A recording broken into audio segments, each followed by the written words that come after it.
எங்களான என் உயிரிலும் மேலான எனது அருமை உடன்பிறப்புகளே, செங்கல்பட்டு தொகுதி வாக்காளர் பெருமக்களே, உங்கள் அனைவருக்கும் முதலில் என் நன்றி கலந்த வணக்கத்தை தெரிவித்துக் கொள்கிறேன். அதாவது இப்போ வந்திருக்கிற தேர்தல் பல கட்சிகளுக்காக நடக்கப்படுற தேர்தல்னு எடுத்துக்க வேண்டாம். என்னை பொறுத்த வரைக்கும் இது மக்களுக்கான தேர்தலா தான் நான் பார்க்கிறேன். காரணம், மக்கள் பிரச்சனைகள் ரொம்ப இருக்கு. ஆனா இந்த ஆளும் கட்சி திமுக மக்களை பற்றி கவலைப்பட்டதாக தெரியவில்லை. அவர்களை பொறுத்த வரைக்கும் விளம்பரத்திலேயே ஆட்சி அமைத்து விட்டு போகலாம் என்று நினைக்கிறார்கள். தமிழகத்துல எப்படி இப்ப மக்கள் இருக்காங்க அப்படின்னா, அவங்களுக்கு எந்தவித பயனும் இல்லாம இருக்கு. அவங்க வீட்டுல யாராவது படிச்சிருந்தாங்கன்னா வேலை வாய்ப்புக்கு ஏதாவது கிடைச்சா நல்லா இருக்கும். ஆனா அதை இந்த அரசாங்கம் செஞ்சாங்களா அப்படின்னா இல்ல. வீட்டுல உள்ள பெண்களுக்கு ஏதாவது ஒரு தொழில் செய்வதற்கு உண்டான வேலையை செஞ்சாங்களா அப்படின்னா செய்யல. நான் நேற்று வரும்போது கூட ஒரு நெசவாளர் வீட்டுக்குள்ள கூப்பிட்டாங்க, போனேன். அவங்க சொல்றாங்க, நாங்க விசைத்தறி வச்சு நாங்க 2 பெண்கள் நாங்க இதை நடத்திக்கிட்டு வர்றோம். காலாகாலமா எங்க வழியில எல்லாருமே இந்த தொழில இருந்தவங்க, அதை விட்டுறக்கூடாதுன்னு நாங்க செய்யறோம். ஆனா அரசாங்கத்திலிருந்து எந்த வித உதவியும் இல்ல, கண்டுக்கவே மாட்டேங்கிறாங்க. எங்களுக்கு தனியார்கிட்ட கூலி கொடுத்து வேலை கொடுக்கறாங்க, நூல் பாவு கொடுக்கறாங்க. அதை வச்சு நாங்க நெசவு பண்றோம். அவங்க சொன்ன வார்த்தை எனக்கு மனசுக்கு ரொம்ப கஷ்டமா இருந்தது. ஒரு பாவு நூல்ல 5250 நூல் இலைகள் இருக்குல்ல, அத ஒரு சின்ன ஊசி வச்சு கிட்டத்தட்ட 1 வாரம் ஆகுது அவங்க ரெடி பண்றதுக்கே. அந்த ரெடி பண்ண பிறகுதான் அதை ஓட்ட ஆரம்பிக்கும் போது ஒரு நாளைக்கு ஒரு சேலை நூற்று முடியும். அதுக்கு 1000 ரூபாய் கொடுக்கறாங்க. ஒருத்தருக்கு 500 ரூபாய், 2 பெண்கள், இன்னொருத்தங்களுக்கு 500 ரூபாய். இதனாம நாங்க செஞ்சுக்கிட்டு இருக்கோம். அதுலயும் தனியாருங்கிறதுனால சரியா சம்பளம் கூட வர்றதில்ல. அரசாங்கத்துல போய் யார பாக்கிறது என்ன கேக்குறதுன்னே புரியல எங்களுக்கு அப்படின்னு சொல்றாங்க. ஆனா நமக்கு இதுக்குன்னே துறையே ஒண்ணு இருக்கு. அது என்ன தூங்கிட்டு இருக்கான்னு எனக்கு தெரியல. அதாவது அவங்க சொல்ற ஒரு கருத்து அரசாங்க அதிகாரிகள்கிட்ட சில பேர்கிட்ட நானும் அதை பேசினேன். இந்த மாதிரி இருக்குது, இதுக்கு எதுவும் நடவடிக்கை எடுக்கிறது இல்லையா அப்படின்னு கேட்டேன். அப்ப அந்த அதிகாரி சொல்றாரு, இல்லம்மா பவர் லூம்ங்கிறதுனால சரியா விற்க மாட்டேங்குது. சரி, விக்கல அப்படிங்கறதுக்காக கிட்டத்தட்ட 2 லட்சத்துக்கு குறையாம பெண்கள் இந்த தொழில இருக்காங்களே, அவங்களுக்கு மாற்று ஏற்பாடோ அல்லது இதுலயே புதுவிதமான டிசைன்கள் போடுறதோ ஏதோ நீங்க அரசாங்கம் தலையிட்டு அவங்களுக்கு அதை ஏற்பாடு செஞ்சு கொடுக்கலாமே, ஏதோ ஒரு வழியில நம்ம செய்யணும் இல்லையா அப்படின்னு கேட்டேன். செய்யலாம், ஆனா அதை பத்தி எல்லாம் யாரும் பேச மாட்டேங்கிறாங்க. அரசாங்கத்துல அமைச்சர்கள்லாம் எதுவும் அதை பத்தி பேசுறதே இல்ல. அதிகாரிகள் என்ன பண்ண முடியும் அப்படிங்கிறாங்க. அப்ப சொன்னா, இந்த காட்டன் நம்ம தயாரிக்கிறோம் துணி, அதுல என்ன பண்ணோம், வெளிநாட்டுக்கெல்லாம் ஏற்றுமதி பண்ணணும்னு சொல்லி அம்மா இருந்தப்போ அதுக்குன்னு டிசைன்லாம் போட்டு கம்ப்யூட்டர் டிசைன் போட்டு தயார் பண்ணி சுடிதாருக்கு உரிய துணியெல்லாம் நம்ம ரெடி பண்ணி வெளிநாட்டுக்கெல்லாம் வித்து கொடுத்தோம். அதுல கொஞ்சம் அந்த நெசவாளர்கள்லாம் கொஞ்சம் நல்லா இருந்தாங்க. அத நேத்து பார்த்தா அந்த அம்மாவும் சொல்றாங்க, இப்ப அதெல்லாம் யாரும் எதுவும் கண்டுக்கிறது இல்ல, எங்களுக்கு நூலு கூட யாரும் வாங்கி கொடுக்கறது இல்ல, அதனாலதான் நாங்க பிரைவேட் கிட்ட வாங்குறோங்கிறாங்க. இந்த லட்சணத்துலதான் இன்னைக்கு இந்த அரசாங்கம் இருந்துகிட்டு இருக்கு. ஒன்னே ஒண்ணு செய்யுது, என்ன செய்யுது, அவங்க கட்சிய விளம்பரப்படுத்திக்குது. அது ஒண்ணுதான் செய்யுது.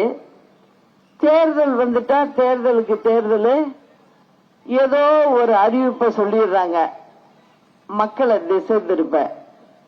இந்த முறை என்ன சொல்லியிருக்காங்க, போன முறை சொன்னது 1000 ரூபாய் பணம் கொடுப்போம்னாங்க மாதம். அதுவே 4 வருஷம் கழிச்சு தான் கொடுக்க ஆரம்பிச்சாங்க. அது தெரியுதுல்ல உங்களுக்கு? ஆமா. இப்ப டோக்கன் கொடுக்கறேங்கிறாங்க. அந்த டோக்கனுக்கு 8000 ரூபாய்க்கு நீங்க போய் கடையில போய் சாமான் வாங்கிக்கலாங்கிறாங்க. அந்த சாமான வாங்கி 5 வருஷம் என்ன பண்ண முடியும்? சாப்பாட்டுக்கு வழி இல்லையா? அதுக்கு செய்யறதுக்கு என்னன்னு செய்யறது இல்லையா அந்த அரசாங்கம்? சினிமா டிக்கெட் கொடுக்கற மாதிரி டோக்கன் கொடுக்கறேன்னு சொல்றீங்களே, அது எப்படி? அதையும் கவனிச்சுக்கிட்டு தான் இருக்கேன். அடுத்தது பாத்தீங்கன்னா, இது ஆண்டுகிட்டு இருக்க கட்சி, ஏற்கனவே ஆண்ட கட்சி இருக்கு பாருங்க, ஒரு துரோக கும்பல். அது என்ன பண்ணுது, ஃப்ரிட்ஜ் வாங்கி தர்றேன், கரண்டே கஷ்டத்துல இருக்கு, இதுல ஃப்ரிட்ஜ் வாங்கி தர்றேன், 10,000 ரூபாய் ஒரு முறை பணம் கொடுத்துட்றேன். 2 பேரும் என்ன சொல்ல வர்றாங்க அப்படின்னா, இதை நாங்க அரசாங்க பணத்தை கடன் வாங்கி கொடுத்துடுறோம், வாக்க மட்டும் எங்களுக்கு 23ஆம் தேதி போட்டுருங்க அப்படின்னு சொல்லாம சொல்லிட்டாங்க. அதுதான் இப்ப விஷயமே. இதெல்லாம் எப்படி செய்ய முடியும்? நான் கிட்டத்தட்ட அம்மாவோட 15 ஆண்டு காலம் இந்த அரசாங்கத்தை நடத்துறதுல நானும் எல்லாத்தையும் கவனிச்சுக்கிட்டு வந்திருக்கேன். இது எப்படி செய்ய முடியும்? ஏற்கனவே 12 லட்சம் கோடி கடன் வாங்கியிருக்காங்களே, 8 கோடி மக்கள் வாழ்ற இடத்துல 12 லட்சம் கோடி கடனை வாங்கி அதுல ஒரு ஆளுக்கு கணக்கு பாத்தீங்கன்னா 2 லட்சம் ரூபாய் கடன் வருது. இப்படி இருக்கும்போது திரும்ப இந்த மாதிரி சொல்லி மக்களை ஏமாத்தி திருப்பி ஒரு கடனை வாங்கி ஒரு 10 லட்சம் கோடி 12 லட்சம் கோடிக்கு அடுத்த 5 வருஷத்துக்கு வாங்குவாங்களோ அப்படின்னு நினைச்சேனா. ஏன்னா வேற வழி இல்ல, அரசாங்கத்துக்கு வரக்கூடிய வருவாயெல்லாம் வேற வழி இல்ல, யாராரு வீட்டுக்கோ போயிடுது. அதனால அரசாங்கத்துக்கு நேரா வரமாட்டேங்குது. வருவாயே இல்லாம இன்னது செய்வோங்கிறது அரசாங்கத்தை பொறுத்த வரைக்கும் செலவு கணக்கு தான். அது எப்படி சொல்றாங்க? வரவை சொல்லணும்ல, வரவை சொல்லி செலவு செஞ்சேன்னு சொன்னா நியாயம். அது அத சொல்லாம இப்படி சொன்னா அப்போ மக்களை என்ன நினைக்கிறாங்கன்னு எனக்கு தெரியல. இதுக்கு பாத்தீங்கன்னா திமுக கொடுத்திருக்கிற தேர்தல் அறிக்கையில இது மாதிரி இலவசமா கொடுக்கறேன் அப்படின்னு சொல்றது பாத்தீங்கன்னா கிட்டத்தட்ட வருடத்திற்கு 60,000 கோடி தேவைப்படுது. 100 கட்சி கொடுத்திருக்கிறது பாத்தீங்கன்னா, ஆண்ட கட்சி கொடுத்திருக்கிறது பாத்தீங்கன்னா 1,10,000 கோடி தேவைப்படுது வருஷத்துக்கு. 2 பேருமே முதலமைச்சரா இருந்தவங்க. அரசாங்கத்தோட நிதி நிலை நல்லா தெரிஞ்சிருக்கணும். இவங்க 2 பேருக்கும் தெரிஞ்ச மாதிரி தெரியல எனக்கு. புதுசா ஒரு பையன் கட்சி ஆரம்பிச்சு வந்திருக்காரு. அவரை நம்ம தவறுன்னு சொல்ல முடியாது. ஏன் காரணம் என்னன்னா, அவருக்கு அரசாங்கத்தை பத்தி எதுவும் தெரியறதுக்கு வாய்ப்பே இல்லை. அவரு என்ன பண்ணிருக்காருன்னா, இவங்கெல்லாம் கொடுத்ததை பார்த்துட்டு எல்லாத்துலயும் கொஞ்சம் அதிகம் போட்டு 1,85,00,000 ரூபாய் வருஷத்துக்கு தேவைப்படுறாப்புல போட்டிருக்காரு. இப்ப ஒரு வருடத்துக்கு பட்ஜெட் 4 லட்சம் கோடி. அதுல பாத்தீங்கன்னா 12 லட்சம் கோடி வாங்கி இருக்கிறதுல 7,000 கோடி மாசத்துக்கு வட்டி மட்டும் கட்டுறோம். அரசாங்கத்துல வேலை பார்க்கிறவங்களுக்கு சம்பளம், அவங்களுக்கு உள்ள பென்ஷன் தொகை, அந்த 3 மட்டுமே 1,85,000 கோடி வருது. அதை இல்லாம மற்ற செலவுகள் இருக்கு. அதுக்கெல்லாம் சேர்த்து இந்த 1,85,000 கூட்டி பாத்தீங்கன்னா 2,5 லட்சம் கோடி நமக்கு செலவு கட்டாயம் செய்ய வேண்டியது இருக்கு. அப்ப 4 லட்சம் கோடி போட்டிருக்கிறதுல மீதி 1,5 லட்சம் கோடி தான் கையில இருக்கும். அதுலதான் தமிழ்நாட்டில் உள்ள பிரச்சனைகளை எல்லாத்தையும் பார்க்கணும்.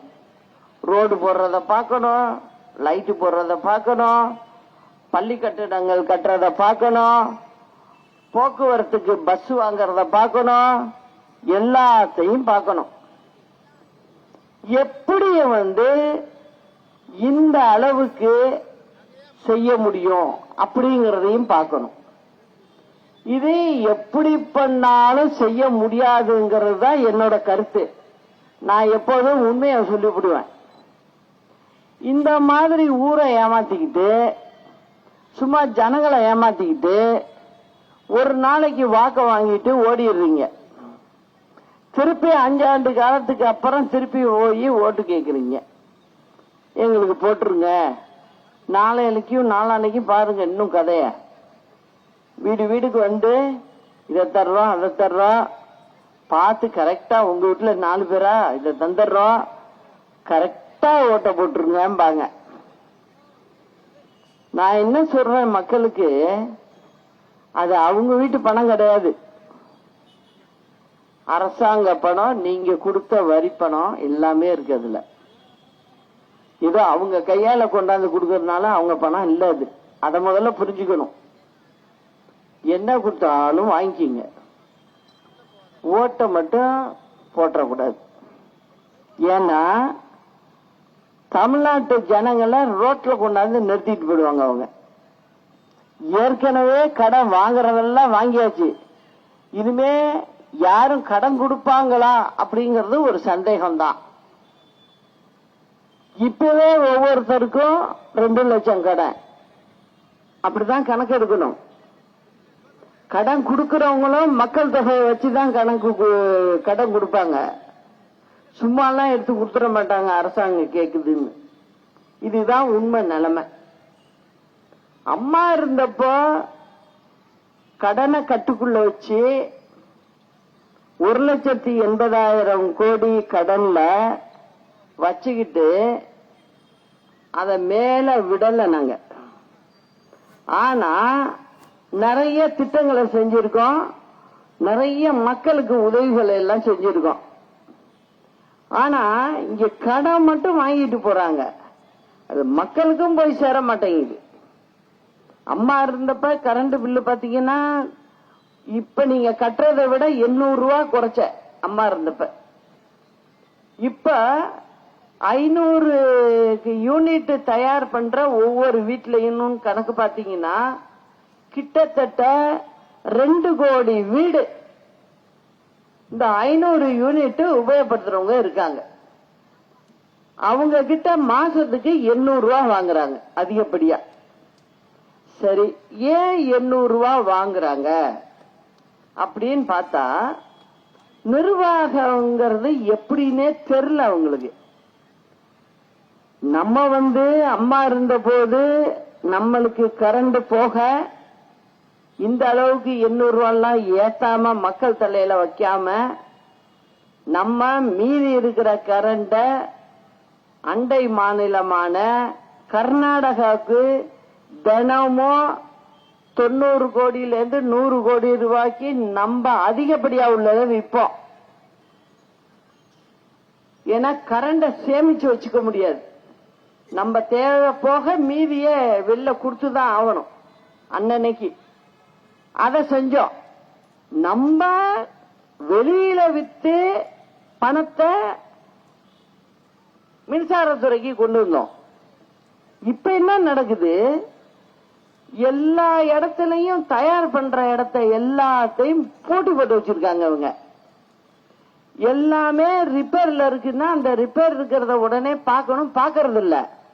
எல்லாத்தையும் போட்டுட்டு என்ன பண்ணிட்டு இருக்காங்க இவங்கன்னா, வெளி மாநிலத்திலிருந்து தனியார்கிட்ட இருந்து விலைக்கு வாங்குறாங்க. 15 ரூபாயில ஆரம்பிச்சு ஒரு யூனிட் 25 ரூபாய் வரைக்கும் விலைக்கு வாங்குறாங்க. இப்படி வாங்கினதுனாலதான் உங்க தலையில கொண்டாந்து 800 ரூபாய வைக்கிறாங்க அவங்க. இதான் விஷயமே. அது மட்டும் இல்லாம என்னன்னா, வேஸ்டேஜ்னு சொல்லி 17,000 கோடி வருஷத்துக்கு லாஸ்ன்னு சொல்றாங்க. அது எதனால வருது அப்படின்னு பாத்தீங்கன்னா, ரோட்ல போடுற அந்த லைன் எல்லாம் பாத்தீங்கன்னாக்க லைன்மேன் வேலை செய்வாங்க. கிட்டத்தட்ட 65,000 பேர் இருக்கணும் தமிழ்நாட்டுக்கு. நிறைய பதவி காலியா இருக்கு, போடல. ஏன்னா சம்பளம் கொடுக்க முடியல, அதனால பதவியை போடல. ஒரு 10 கிராமத்துக்கு ஒரு ஆள் எப்படி போய் பார்க்க முடியும்? அவங்களும் மனுஷன் தானே, எப்படி போய் பார்க்க முடியும்? அதனால என்ன ஆகுது, இதனால ஒரு வேஸ்டேஜ் வருது. மொத்தம் கிட்டத்தட்ட 35,000 கோடி போகுது. இதெல்லாம் எங்க கொண்டு வைக்கிறாங்க அப்படின்னு பாத்தீங்கன்னா, மக்கள் தலையில தான் வைக்கிறாங்க. ஒவ்வொரு வீட்டில இருந்தும் வாங்குறாங்க. இததான் இந்த திமுக அரசு தொடர்ந்து செஞ்சுக்கிட்டு இருக்கு. அம்மா இருந்தப்ப என்ன, இதே அரசாங்கம் தானே. அம்மா மட்டும் செய்யலையா? ஏன் உங்களால செய்ய முடியல? அப்ப சுத்தமா உங்களுக்கு ஒன்னும் தெரியல. நான் இதை கிட்டத்தட்ட 3 வருஷமா சொல்லிக்கிட்டு இருக்கேன். உங்களுக்கு ஒன்னும் தெரியல, சரி பண்ணிக்கீங்க அப்படின்னு சொல்லிட்டு தான் இருக்கேன். ஆனா செய்யல. அதனாலதான் நான் சொல்றேன், எந்த காரணத்தை முன்னிட்டோம் இந்த குரூப்புங்க இருந்துச்சுன்னா பிரச்சனை தான். அதனாலதான் நான் சொல்றேன், இது மக்களுக்கான தேர்தல்னு. ஏதாவது வெளிநாட்டுக்கு 7 முறை முதலமைச்சர் போயிட்டு வந்திருக்காரு. இப்ப வெளிநாட்டுக்கு போனவரு எத்தனை கம்பெனி வந்துருச்சுங்க, எத்தனை நிறுவனங்களை கொண்டு வந்திருக்காங்க, எத்தனை பேருக்கு வேலை கிடைச்சது? இல்ல, எதுவுமே கொண்டு வரல. சும்மா போயிட்டு வந்துட்டாங்க. இதுதான். அதனால மக்கள் தான் விழிப்பா இருக்கணும். விழிப்பா இருந்து நம்ம ஒரு முடிவெடுத்து அதில் தெளிவா இருக்கணும். இப்ப நான் தமிழ்நாட்டில் நம்ம நிக்கிற இடத்துங்கள்ல எல்லாம் இதை தான் சொல்லிட்டு வரேன். நீங்க போடுங்க, தென்னந்தோப்பு சின்னத்துக்கு போடுங்க, அப்புறம் கதையை நான் பாத்துக்கிறேன் அப்படின்னு தான் நான் சொல்லிட்டு வர்றேன். திரும்ப நிச்சயமா சொல்றேன். இப்ப இவங்க 2 பேரும் கொடுத்திருக்கிற இந்த தேர்தல் அறிக்கையில உள்ளதெல்லாம் செய்ய முடியாது. அதெல்லாம் சும்மா கதை. இப்ப நம்ம கொடுத்திருக்கிறதுல கிராமப்புற பெண்களுக்கு உடனடியா எது செய்ய முடியும்? கோழி பண்ணை வச்சு கொடுக்க முடியும், ஆட்டு பண்ணை வச்சு கொடுக்க முடியும். கிராமப்புறங்கள்ல உள்ளவங்களுக்கு மாடு வாங்கி கொடுக்க முடியும். இந்த மாட்டு விஷயத்த சொல்றேன். ஆவின் நிறுவனம் இருக்கு. நம்ம இருந்தப்ப திமுக அரசாங்கம் 2011க்கு முன்ன இருந்தப்ப கிட்டத்தட்ட 10-15 கோடி லாஸ்ல போயிட்டு இருந்தது. 2011 அம்மா பதவி ஏற்றதுக்கு பிறகு 3 மாதத்துல 4.5 கோடி ரூபாய் லாபத்துல கொண்டு வந்தோம். உடனே கொண்டு வந்தோம். அதை கவனிச்சு என்ன பிரச்சனை அப்படின்னு. ஏன் அத சொல்றேன்னா, எனக்கு சில ஊர்ல இருந்து தகவல் வருது, பால் கிராமத்துல சொசைட்டில குத்தவங்களுக்கு எல்லாம் பணமே வரல. அது உடனே நீங்க கொஞ்சம் அம்மாட்ட சொல்லி, எனக்கு தெரிஞ்சவங்க ஒரு நண்பர் சொல்றார், நீங்க அம்மாட்ட சொல்லி எப்படியாவது இதை சரி பண்ணுங்க, ஜனங்க எல்லாம் பால் ஊத்திட்டு காசு வராம தவிக்குது அப்படின்னு. மொத்தம் 11 கோடி. அப்புறம் அம்மா கிட்ட அதை சொல்றேன். அம்மாட்ட சொல்லி 11 கோடி இந்த மாதிரி எல்லா மாவட்டத்திலையும் விவசாயிங்க குடும்பத்து ஏழை ஜனங்க மாடு கறந்து கொடுத்துருக்கு, இவங்க திமுக கொடுக்காம விட்டுட்டு போயிருக்காங்கன்னு சொன்னதும் உடனே அம்மா மறுநாள் அம்மா வாயாலே சட்டசபையில போய் சொல்லிட்டாங்க, ஒரு வாரத்துக்குள்ள அவங்களுக்கு அவங்களுடைய பால் கொடுத்த பணம் சேரும்னு. அரசாங்கத்திலிருந்து உடனடியா அம்மா பணம் கொடுத்து அந்த 11 கோடியை தீர்த்துட்டோம். அடுத்தது ஒண்ணு சொல்றேன் பாருங்க, கிட்டத்தட்ட இது கரும்பு விவசாயிகள், அவங்களும் இந்த திமுக அரசாங்கம் இருந்தப்ப கொடுத்துட்டு அங்க சுத்தமா அவங்களுக்கும் பணம் போய் சேரல. அது 90 கோடி. அதையும் சொல்லி அரசாங்கத்திலிருந்து கொடுத்து அவங்களுக்கும் அம்மா தான் செட்டில் பண்ணாங்க. இந்த திமுக எப்போதும் இப்படிதான் சொல்லும், கடைசியில நான் விவசாயிக்கு நம்பம்பாங்க, ஏழை எளியதுக்கு நம்பம்பாங்க, ஆனா செஞ்சது கிடையாது. இதுதான் அவங்களுடைய வழக்கம். ஒவ்வொரு ட்ரிப்பும் நம்ம வந்துதான் சரி பண்ணுவோம், நல்லா கொண்டு வச்சுட்டு போவோம், திருப்பி இவங்க வந்தாங்கன்னா திருப்பி பாதாளத்துக்கும் கொண்டு போயிடுவாங்க. இப்படியே தான் பண்ணிட்டு இருக்காங்க. அதனாலதான் நான் மக்கள்கிட்ட சொல்றேன், நிச்சயமா நீங்கெல்லாம் நினைச்சு பார்த்து வாக்களிக்கணும் அப்படிங்கறத நான் சொல்றேன். நம்ம ஒரு 60 திட்டங்கள் சொல்லியிருக்கோம், அந்த 60ம் நிச்சயமா நடைமுறைப்படுத்த முடியும். அப்படி உள்ளதை மட்டும்தான் நான் சொல்லியிருக்கேன். அதை கூட எப்படி செய்ய முடியும் அப்படிங்கறதுக்கு, கடை வாங்காம பண்ணணும் அப்படிங்கறதுக்கு பார்க்கும்போது, இந்த மின்சாரத்துறையில இதுல எல்லாம் வெளியில போகுது உள்ள பணம், அரசாங்கத்துக்கு வர வேண்டிய பணம் வேற இடத்துக்கு போயிட்டு இருக்கு. அதெல்லாம் மாற்றி திருப்பி அரசாங்கத்துக்கு வர வச்சா நிச்சயமா மக்களுக்கு இதெல்லாம் செய்ய முடியும். அந்த நினைப்புல தான் நான் சொல்லி இருக்கிறேன். அப்புறம் செங்கல்பட்டு நகரத்தில் ஏற்படும் கடுமையான போக்குவரத்து நெரிசலை சரி செய்ய இங்க உள்ள மக்கள் கோரிக்கை வச்சிருக்காங்க. செங்கல்பட்டு அரசு மருத்துவமனையில் போதிய மருத்துவர்கள் இல்லை. இது தமிழ்நாடு முழுவதும் இதான், மருத்துவர்கள் கிடையாது, நர்ஸு கிடையாது, மருந்து கிடையாது. ஆனா நான் அப்படி ஆட்சி பண்றேன் இப்படி ஆட்சி பண்றேங்கிறாங்க. செங்கல்பட்டு நகராட்சி பகுதியில் உள்ள குடிநீர் பற்றாக்குறையை உடனடியாக சரி செய்ய கோரிக்கை. செங்கல்பட்டு நகரத்துக்குள் வெளியூர் பேருந்துகள் உள்ளே வராமல் செல்வதால் செங்கல்பட்டில் இருந்து தென் மாவட்டங்களுக்கும் சென்னைக்கும் செல்லக்கூடிய பொதுமக்கள் மிகவும் சிரமம் அடைவதாக பொதுமக்கள் சொல்றாங்க. செங்கல்பட்டு நகரத்திலிருந்து மாவட்ட ஆட்சியர் அலுவலகம் மற்றும் காவல்துறை கண்காணிப்பாளர் அலுவலகம் 5 கிலோமீட்டர் தொலைவில் உள்ளதால் பொதுமக்கள் அங்க போயிட்டு வர்றதுக்கு பஸ் வசதி இதெல்லாம் சரியா இல்லைன்னு நினைக்கிறேன், கஷ்டப்படுறதா சொல்றாங்க.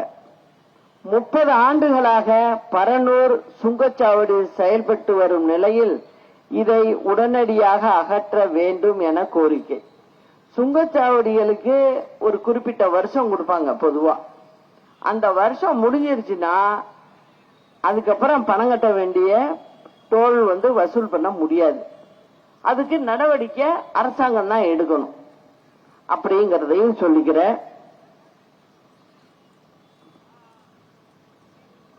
செங்கல்பட்டு